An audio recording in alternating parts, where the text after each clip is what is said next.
Welcome to Gruen. Logie's voting is open and I have a new favourite drama. Real life insurance ads. Hey, I caught up with Mike at the office yesterday. Oh, I love Mike. Is everything okay? Thankfully, they've got life insurance, so they can make plans before Christy gets too sick. Oh, poor Christy. Don't worry, Mike. I'm sure it'll be all right. Mike was really doing it tough. I know. I don't know. Is Christy okay?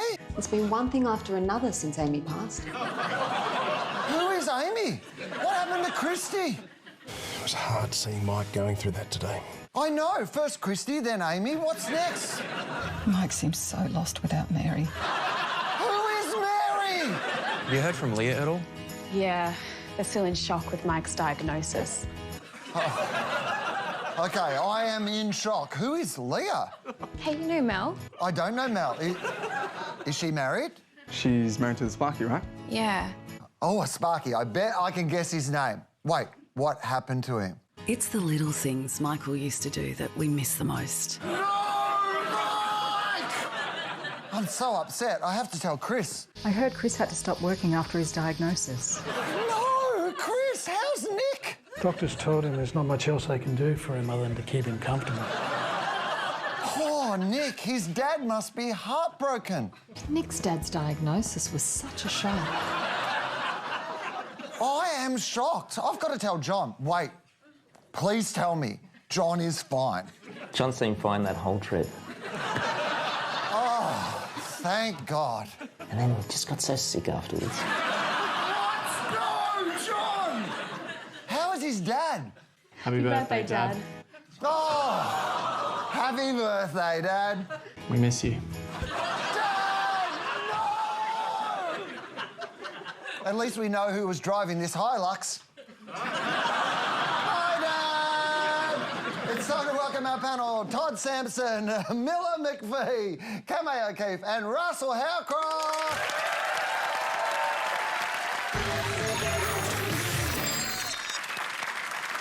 The biggest ad campaign of the year cost $100 million to make, won't be shown on telly, and won't be released for another week. But if you haven't seen it, your eyes must be painted on. Here it is.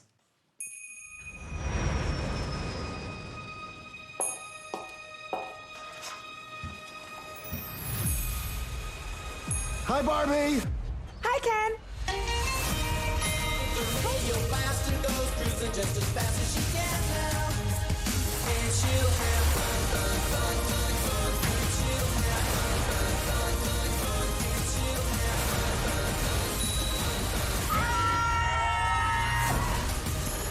What are you doing here? I'm coming with you.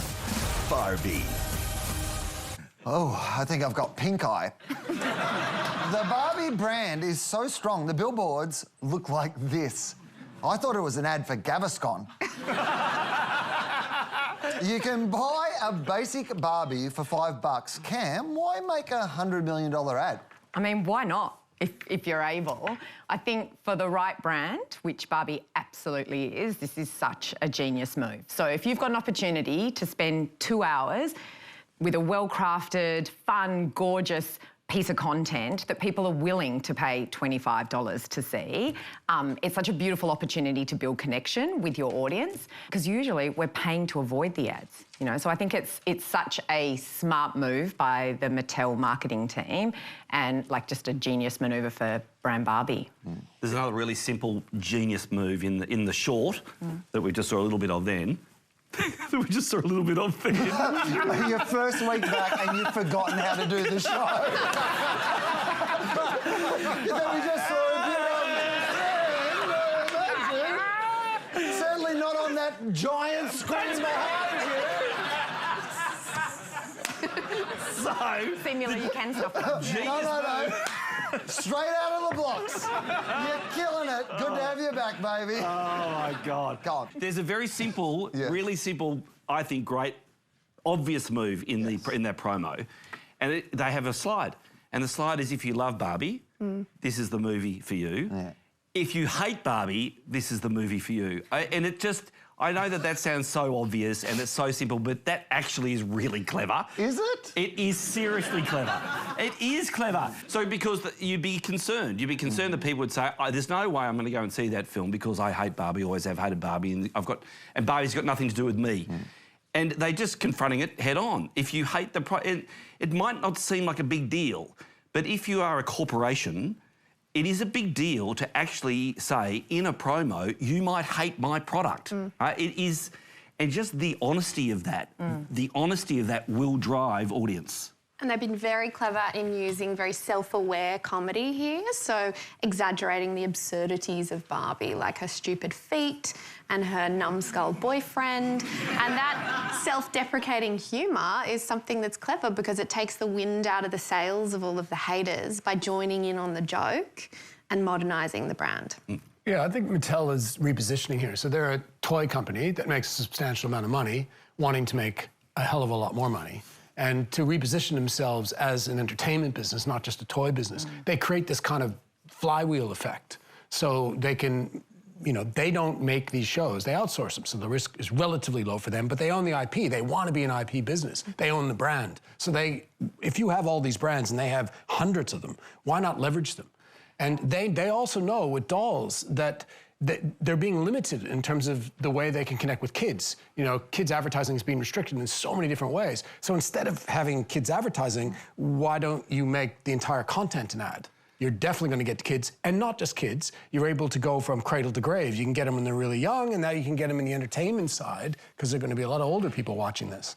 You know, Todd, though, how corporates work. So if you have this thing, Barbie's been around for decades, makes them billions of dollars.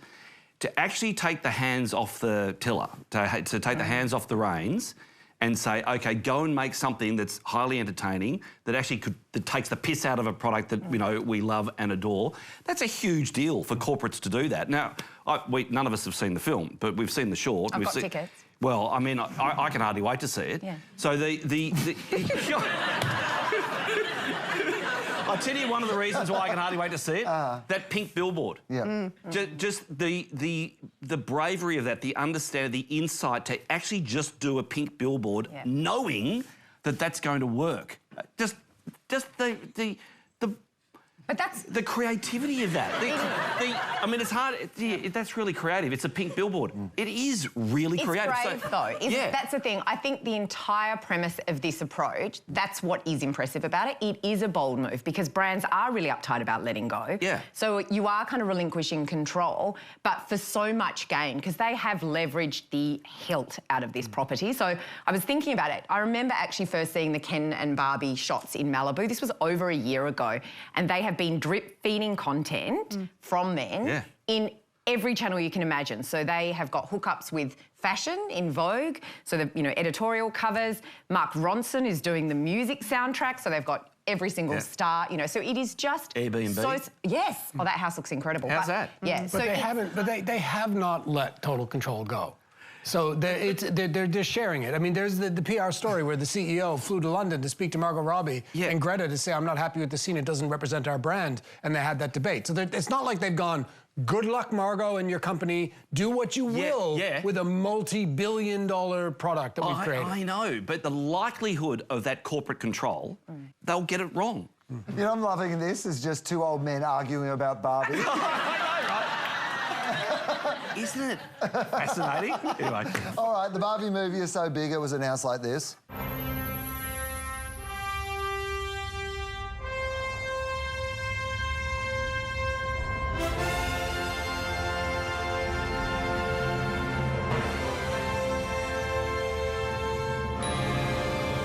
Kids love Kubrick.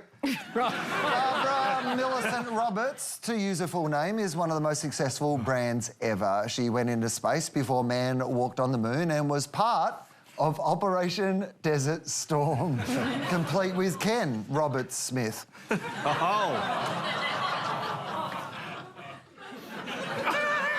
Barbie hasn't had a dream run. Only 8 years ago, headlines proclaimed the death of Barbie. She was blamed for making young girls hate their bodies, and sales declined by $2 billion. The only time Barbie's been in worse shit was when she had a job cleaning it up. By the way, that doll was recalled because the pooper scooper was a choking hazard. Milla, how did Barbie bounce back? Mattel did a brilliant job at repositioning Barbie from a brand that was all about one possibility or one ideal image to a brand that was all about potential and multiple possibilities. And they did that through creating Barbies of multiple shapes and sizes, of different skin tones, of different careers, so Pooper Scooper Barbie or Astronaut Barbie. And it's been hugely successful for them because they've shifted her from being about trying on just different outfits to trying on different dreams for what children might want to be when they're older. And so now they're selling over 100 Barbies a minute.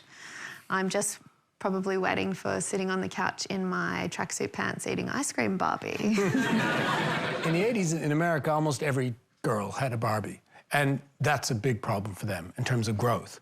And so one of the marketing managers had a stroke of genius idea. He said, what if Barbie was more than one person at the same time? So we could sell accessories, we could sell cars, we could sell houses, we could sell wigs, we could sell clothes. And it went from a $200 million business at that time to a $1.2 billion business, just in the accessories of Barbie, making Barbie multiple people. But then they still had the issue of body image dissatisfaction. They did a computer-generated model of what a Barbie would look like as a human, and they found that her back was so narrow, it wouldn't be able to hold up her chest, and that her hips were so small that she wouldn't be able to have a liver, and she would ultimately die of diarrhea and malnutrition. This is literally what the ABC doctor said to me. Weird. So they addressed it, and they had multiple size Barbies, and they diversified, and then they loosely tried to tag a kind of a female liberation thing to it, and voila, 10 years later, they've got a massively successful brand. It's moved on from when it was launched in the 50s, but interesting, I find that promo kind of quite interesting that they've chosen to portray Barbie as kind of a disruptor. So it reminds us that she sort of always was a bit groundbreaking. So the fact that it got a bit passé, but that she's sort of finding her roots again, it's this idea that, there's an enduring aspect of Barbie. She was always a bit of a rebel and a groundbreaker because she was this Amazon woman doll when everyone was playing with little babies, and then maybe it did get a bit tired and they lost sight of the fact that the audience had moved on. But I had someone sort of say to me recently, God, I hope they nail this because it'll be such a shame if it isn't as subversive and it doesn't kind of come through with those sort of feminist undertones, because it will feel super flat 50s version of a kind of, skinny blonde woman on 2 hours of film. Yeah. Movies used to inspire merchandise. Now merchandise inspires movies. There are 45 films in the works, all based on Mattel products. Sounds like the work of corporate shill Barbie. There's an Uno movie. A Rock'em Sock'em Robots movie. Oh, the blue one looks tough. A Magic 8-Ball movie. All signs point to shit. A horror film starring this guy. Yep, hope he gets eaten by Dorothy. Mattel has even taken direct aim at Disney by announcing their own new theme park. I'd have called it Dollywood. Dollywood.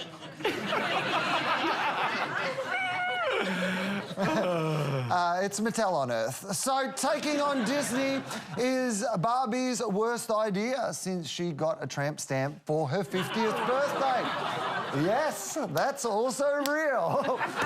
Todd, can Barbie kill the mouse? I don't think Mattel's ambition is to attack or kill Disney. I think their ambition is to leverage the assets they currently have. And all those assets are their dolls and their franchises. I think that they know now that a third of all toys sold are linked to movies and or media. So they know that. That's a massive market. So they want to be in that market. They want to be more of an entertainment company than merely a manufacturer. What's really going on here is that Mattel typically pays Disney to license their characters to make toys out of them.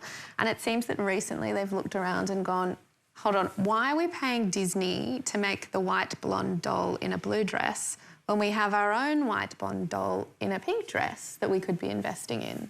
We were just emerging from the hell of pale millennial pink, but now over 100 brands are turning Barbie pink.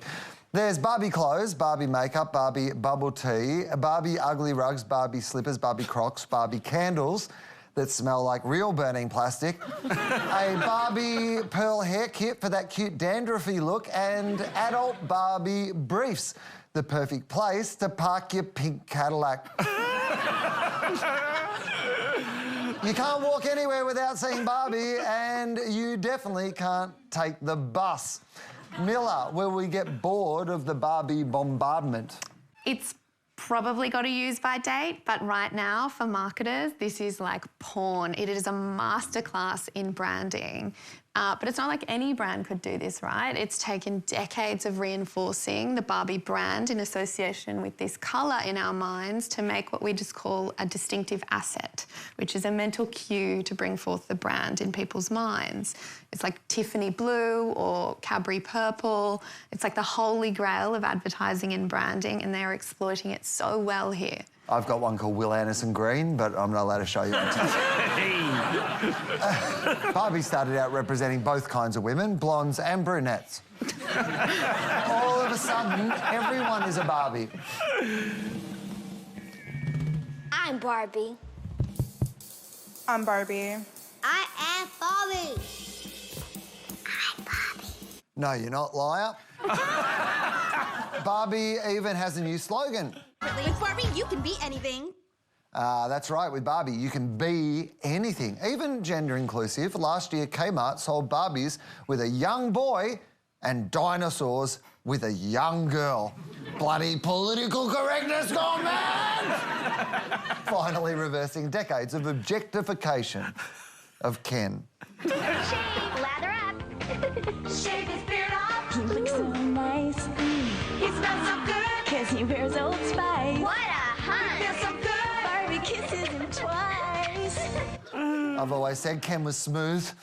Barbie marketing is still proudly girly. Cam, can Barbie bring in the boys? I mean, they can give it a try. And I'd love to feel like a big blockbuster film can sort of reframe sexism and gendered play, but I think we're probably asking a bit much to expect like one film or one brand to subvert, centuries of conditioning through their advertising. That said, representation obviously really matters, so I think representing more balanced versions of play is super important for all brands because that is how you start to shift the needle slowly over time. But it's ironic that the film and advertising, which were part of creating the gender stereotypes of dolls that turned young boys off of dolls, are now trying to walk that back because now they realize, wow, these things are successful. We're only marketing to 50% of the market. What if we got the other 50%? And this whole pinkification is happening to try and get... But to me, the irony of that was created by movies, film, media, and advertising anyway, that turned the young boys off of dolls. I think we've got to remember that there are plenty of boys out there who play with Barbie dolls. They just might be playing with their sisters' Barbie dolls. So I take my hat off to brands like Kmart, right, who are, showing the world and adults that there's nothing wrong with little boys playing with Barbies. In fact, research shows that it can help them develop empathy and social skills. So we've kind of got to ask ourselves, what have we been depriving boys of by not targeting them with these types of toys? I used to have a Ken, Will. That doesn't... Yeah. Did you? Did you have that shave one? The one you could shave? No, I used to like dressing him up as an astronaut. Yeah. The neighbour, the next door neighbour gave me his Ken. Yeah. I tell you something, I've been very... This feels like this story's going to have a bad twist. Yeah, I know. So, I've been thinking about... Yeah. So let's say Barbie decides to get married. Yeah. So she has to marry Ken. Well, they did get married at one stage. Right. Yeah. So who is she going to marry? Like, what is Ken? Is Ken just... If Ken's one-dimensional and actually just doesn't actually add any value, Barbie's not going to marry that. No. Right? So Barbie can be whatever she wants. Yeah. So she, in the Margot Robbie case, she's substantive, she's purposeful, she's successful. So... Is she going to marry just someone who, just does whatever she wants? Or is she going to marry someone who she sees as her equal? There's a very interesting... Russell, there's a very it's a fucking doll, man. No, I think you're right, actually. Right. You know who? Yeah. Optimus Prime. There we go. I reckon Barbie and Optimus Prime would I be can a good see that power happening. couple, right? Yeah. Yeah. But imagine I'd love to be in the boardroom to have the discussion of who and what is Ken, and what can Ken do in order to continue to empower women and have a role in what happens to young men. There's something very interesting afoot. There's an interesting opportunity afoot. The Barbie brand is used to a career pivot. She's been a Macca's worker, panda vet, astrophysicist, matador, Starfleet officer, and as it turns out, a Barbie boss. You can be anything you want to be. Well done, Barbie. That's right, an ITA Barbie. Who would buy that? We would. It goes great with my Wil Anderson. That's good. Yeah, right? Yes. Yeah. You guys make a lovely couple. Give me a raise! Give me a raise! I don't know who you are! I'm Adam Hills! Wait, did you hear about what happened to Michael?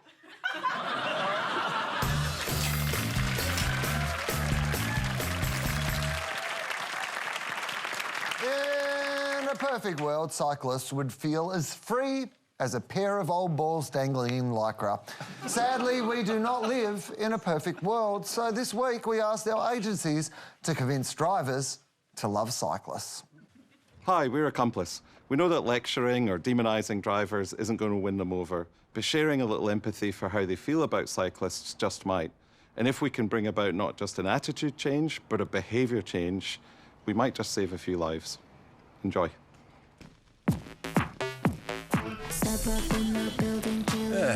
Cyclists.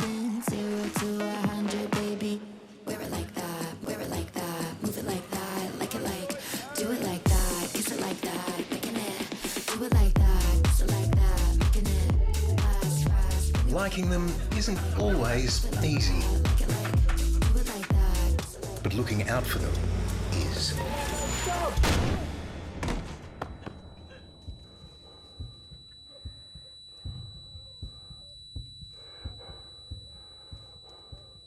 Look twice. Save a life. You've convinced me. Here's the second pitch. Hi, we're from Light and Shade, and for our pitch, we're taking a ride down memory lane. By combining childhood nostalgia with the hatred cyclists face on our road every day, we hope to change some perspectives. Enjoy.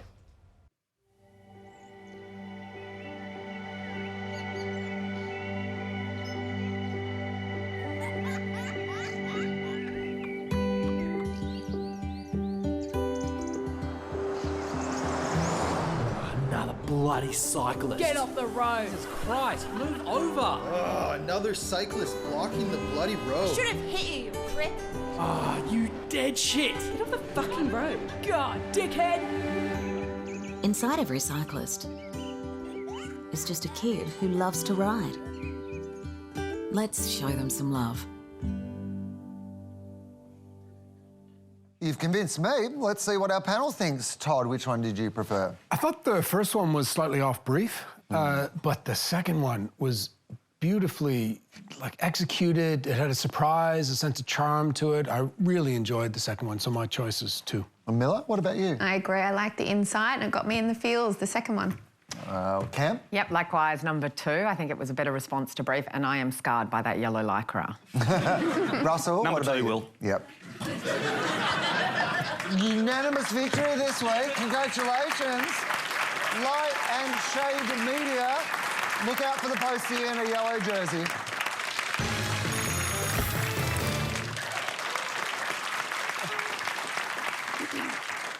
Before we move on, we've received a complaint from the ABC board about the ending of the first segment of the show. On behalf of us both, we're sorry. In a completely unrelated matter, let's talk about job seeking. You might have heard we're in the middle of a cost of living crisis. I've just received another complaint from the ABC. This year, job search brand Indeed laid off 15% of its global workforce. If only there was a website that could help. We've heard more complaints about the Seek ad than conspiracies about Russel. And yes, it is a miracle he survived his trip to the Titanic. So, let's take a look at the new Seek ad, now in Barbie pink. Brace yourself for The Secret. What do you seek, Robbo? Well, I want to increase my salary to $80,000. What do we think, people? All right, close your eyes and open your mind's eye and experience The Secret. That's amazing. It is amazing. But all you did was use the Seek app. And I appreciate you. Anna, what do you seek? I would really like to work from home 60% of the week. I love that. Me too. He's using the Seek app again. The Secret. The Secret. Well, that's actually a perfect job match. Perfect job. But you literally just use the Seek app. Don't know what that is. The Secret. The Secret. With better job matches than ever before. Seek. And you shall find. Worst Ken ever. But I do get it. Secret. See, it's a clever pun on secrete. Russell, is Seek trying to annoy us? No, they're trying to sell... Well, really what they're doing is trying to get the market moving. So we've got low unemployment. People want to get paid more. Obviously, we've got inflation, so there's a lot of pressure around salaries. The way you can get a bigger salary is to move a job. And what Seek's doing here as the market leader is they're just stimulating the market, which is the role that they've always had. I just think they've forgotten to do it for a couple of decades, actually. So it's really good to see them back on the television. This ad will work. There's a very simple formula that they're using, not the least of which you've got three people. Those three people have got a problem that needs to be solved. It gets solved by a brand new app. It's well branded. They've gone back to their old original line that when they launched in the mid-90s, Seek and You Shall Find. That's really good news because that's an asset that they can use. So this will work for them. And it is really good to see them using creativity and telly to try and stimulate the market. And the result will be people move. The result will be salaries will go up. Yeah. They're just trying to get top of mind here, right? So that when you do think about looking for a job, the first thing you think of is Seek. And the way they've done that is being kind of annoying and maybe even a little bit of a hateable ad and saying the brand name no less than 13 times in that spot, right? Which might seem like overkill, but as advertisers, we know you're not watching our ads. So the least we could do is get you to remember the name so that you think about it in the buying occasion. I think it's a good ad. Like, it's essentially like a sexed up product demo, right? In terms of constantly pointing and being super explicit about the app. And I actually think, like, it's executed nicely. Yes, he is annoying, but I think he is that perfect amount of cheesy, sleaze, sort of Tony Robbins-esque character. That I appreciate you line is just like... Yeah, I mean, most times there's a joke told, and it's the joke's over here and the product's over here. This time they've kind of told the joke with the product embedded in the middle of it. And for me, with the repetition of the name over and over again and the problem solution in the ad, it's annoying, but I don't hate it. I think it will be effective. Yeah, it's going to work. Hey, Okay, I've got a very big question. Did you all just watch what I watch? Well, this ad is a good example of the often insidious nature of advertising, where you don't have to like it for it to work. And in fact, sometimes the more annoying it is, the more powerful it is. Ads for the boring business brand MYOB used to show their MYO boring software being used. I leave my accounting to small business Barbie. In their latest ad, MYOB is asking us to simply believe. Problems. All businesses have them. But what if I told you there was a solution? And all you need to unlock it is to MYO.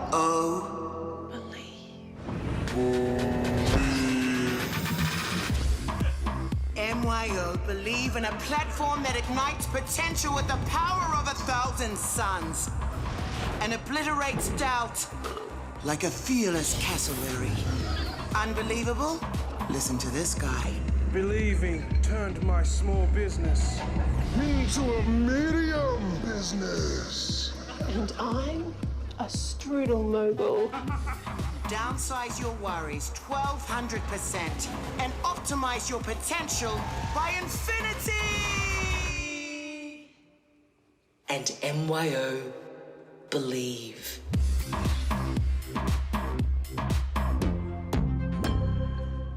Okay, what was in that Barbie bubble tea? I think I took some MYOB at a music festival. Todd, why are ads for small businesses so big? Well, that was so bad. You know, Todd, a wise man once said, sometimes really annoying things. Sometimes annoying things are just annoying. Well, the problem I have with that, I'm all for them having fun with it, but the problem is the tone. So small to medium-sized businesses, 97% of all businesses in Australia are small to medium-sized businesses. Small business is big business. And to me, the tone is condescending. It's like talking down to them. Your business, small businesses can now become a medium business. It feels very self-referential. It feels like a whole bunch of advertising people got together and said, we're going to make this funky kind of cool ad. It'll be out there. We'll have believe in it, and it'll be great. And it just feels like it falls over. Instead of making it about them taking the piss out of themselves, they just could have made it about the customer more, you know, who they're trying to help. It just feels condescending to me.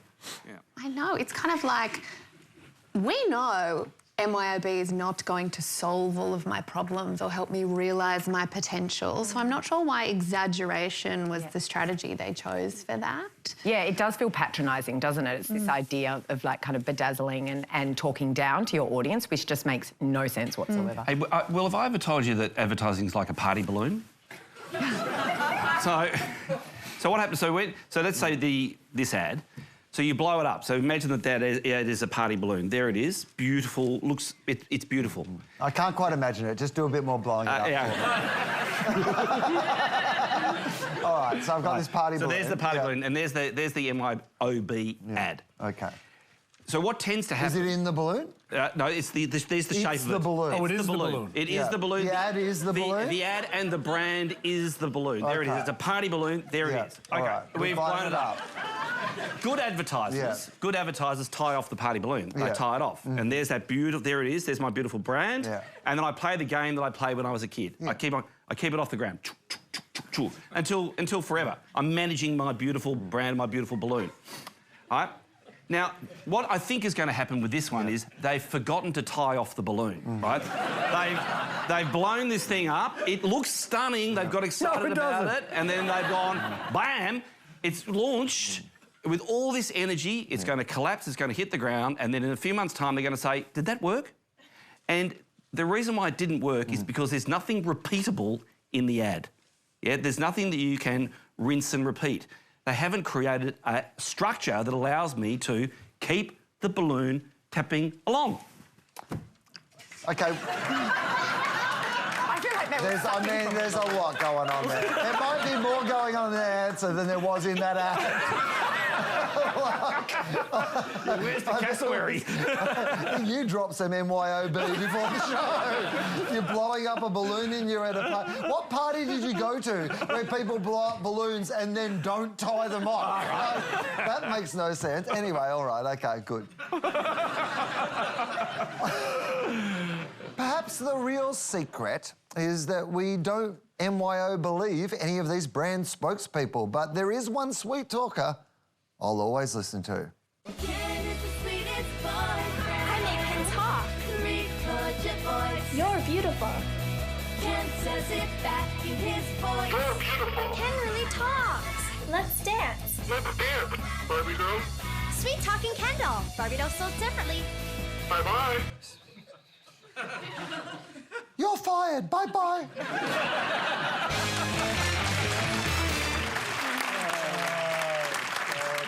That's all we have time for tonight. Please thank our panel, Russel, Howcroft, Camey O'Keefe, Milla, McPhee and Todd Sampson.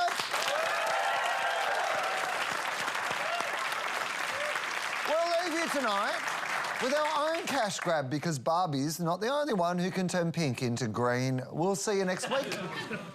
Hey kids, looking for the summer's hottest cash grab? Check out your official Gruen doll. Not available in ABC shops or ABC centres, as there are no more ABC shops or ABC centres. And now, coming to the big screen, Gruen the Doll, the movie. Show how much you love Gruen the Doll, the movie with our tie-in merchandise. Gruen the Doll, the movie, the doll. All the same features, but now it has a bigger price tag.